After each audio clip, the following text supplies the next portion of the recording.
আব্দুল মুকিম, আমি পত্রিকা উপজেলা শাখা মাওলানা মোহাম্মদ আব্দুল মুকিম ভাইকে কথা বলার জন্য সবিনয় অনুরোধ করছি। মাওলানা আব্দুল মুকিম ভাই। আসসালামু আলাইকুম ওয়া রাহমাতুল্লাহি ওয়া বারাকাতুহু। ওয়া আলাইকুমুস সালাম। ইয়া আইয়ুহাল্লাযীনা আমানু কুতিবা আলাইকুমুস সিয়াম কামা কুতিবা আলাল লাযীনা মিন ক্বাবলিকুম লাআল্লাকুম তাত্তাকুন। قال رسول الله صلى الله عليه وسلم الصلاة خمس والجمعة إلى جمعة ورمضان إلى رمضان مكفرة لما بينهن إذا اجتنبت الكبائر. رواه مسلم. وقال رسول الله صلى الله عليه وسلم إن الله لا يجاء بالسلطان ما لا يجاء بالقرآن. الحديث. উপস্থিত অত্র আকবরপুর ইউনিয়ন কর্তৃক আয়োজিত ইফতার মাহফিলের সম্মানিত প্রধান অতিথি সহ বিভিন্ন স্তরের দায়িত্বশীল এবং সামনে উপবিষ্ট আকবরবাসী, সর্বপ্রথম সে আল্লাহর দরবারে শুকরিয়া জ্ঞাপন করছি, যিনার অশেষ মেহেরবানিতে বিভিন্ন কার্যকলাপকে বিরত রেখে একমাত্র আল্লাহর সন্তুষ্টির উদ্দেশ্যে অত্র ইফতার মাহফিলে সমবেত হতে পেরেছি। এই জন্য আল্লাহর শুকরিয়া জ্ঞাপন করছি। সকলে বলি আলহামদুলিল্লাহ।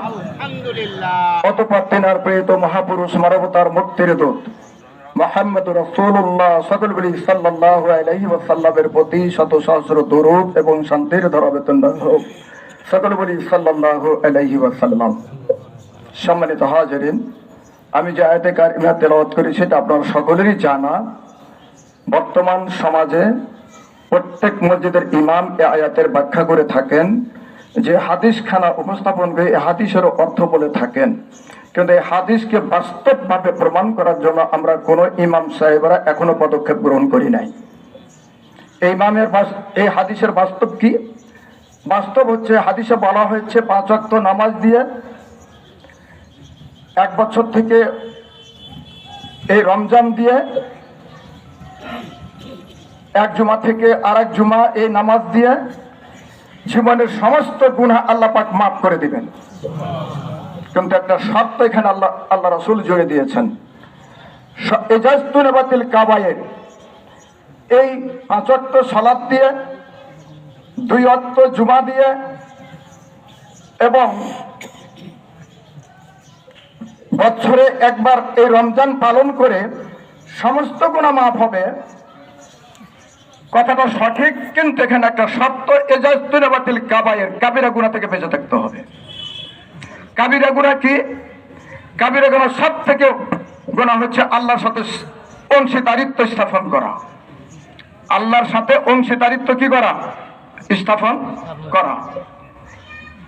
আজকে যদি আমি এই সিয়াম পালন করে যদি মানব রচিত বিধানকে সাপোর্ট করে থাকি, যদি আল্লাহ এবং আল্লাহ রাসূলের বিরুদ্ধে, কোরআনের বিরুদ্ধে সমাজ কায়েমের লক্ষ্যে যদি আমরা এই সংসদে লোক পাঠানোর চেষ্টা করি, তাহলে আমরা প্রত্যেক ইমাম, মুসাল্লি, মুক্তাদি যা রয়েছেন সকলের শিরকের গুনাহে আমরা নিমজ্জিত হব। ঠিক বলছি না বেঠি? তাহলে এই রমজান দিয়ে গুনাহ মাফ হওয়া কোশ্চেন কালো সম্ভব নয়। এই রমজান দিয়ে গুনাহ মাফ করতে হলে যারা মানব রচিত বিধানকে কায়েম করার জন্য আপনাদের দ্বারে দ্বারে ভোট চাইতে আসবে, তাদেরকে যদি ভোট দিয়ে যদি সংসদে পাঠানো হয়, তাহলে এই রমজান দিয়ে কোনোদিনই ওই গুনাহ মাফের আশা করা যায় না। আর এই রমজান দিয়ে গুনাহ মাফের আশা যেহেতু করা যাবে না, সেহেতু জান্নাত লাভেরও আশা করা যাবে না। সম্মানিত হাজিরিন, তাই বাংলাদেশ জামাত ইসলামী এই দেশে শিরক মুক্ত ইবাদত, কাবিরা গুনাহ মুক্ত ইবাদত করার জন্য বাংলাদেশ জামাত ইসলামী এই দেশে কাজ করে যাচ্ছে। তাই আপনাদেরকে উদাত্ত আহ্বান জানাচ্ছি, এই বাংলাদেশ জামাত ইসলামের কাফেলায় জড়িত হয়ে, সংযুক্ত হয়ে এই বাংলাদেশে কল্যাণ রাষ্ট্র তৈরি করার জন্য, শিরক মুক্ত ইবাদত করার জন্য, কাবিরা গুনাহ মুক্ত ইবাদত করার জন্য আল্লাহ আমাদেরকে তৌফিক এনায়েত করুন। সকলে আল্লাহুম্মা আমিন। সম্মানিত হাজিরিন, আরেকখানা হাদিস তেলাওয়াত করেছি।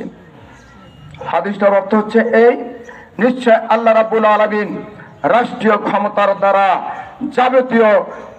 যাবতীয় অন্যায় অবিচার উচ্ছেদ ঘটান। মালাইয়া জাওফিল কোরআন, যাহা কোরআন দ্বারা সম্ভব নয়। এখানে প্রশ্ন, কেমন কথা? আপনার বক্তব্য দিচ্ছেন কোরআন এর সমাজ কায়েম করলে সবকিছু ঠিক হয়ে যায়, আর আপনার হাদিস বললেন যে কোরআন দিয়ে সম্ভব নয়। ইন্নাল্লাহা লা ইয়াজাউ বিসুলতান, নিশ্চয় আল্লাহ রাব্বুল আলামিন রাষ্ট্রীয় ক্ষমতার দ্বারা সমস্ত অন্যায় অবিচারের অবসান ঘটাই দেন। মালা ইয়াজাউ বিল কোরআন, যাহা কোরআন দ্বারা সম্ভব নয়।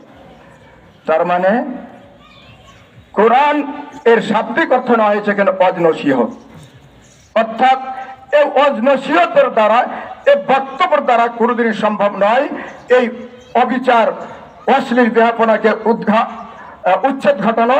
একমাত্র উচ্ছেদ ঘটাতে পারে যদি কোরআন লোককে যদি সংসদে পাঠাতে পারেন।